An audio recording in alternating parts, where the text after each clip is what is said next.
ci siamo salutati, avevamo scritto fine, scordammo ciò passato,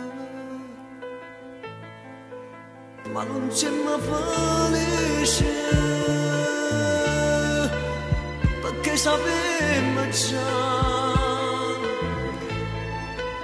tu amante buona amici,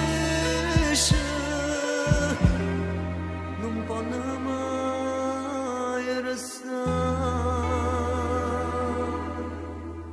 scordiamoci,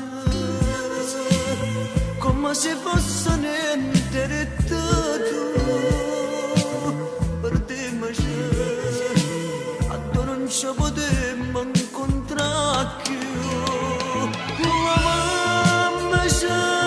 Saç manevole pena dentro cuore, stracciamolo che sto romanzo intitolato d'amore. Scordiamoci che ste parole cambierete tu, ma c'era pensando che non ci potevo.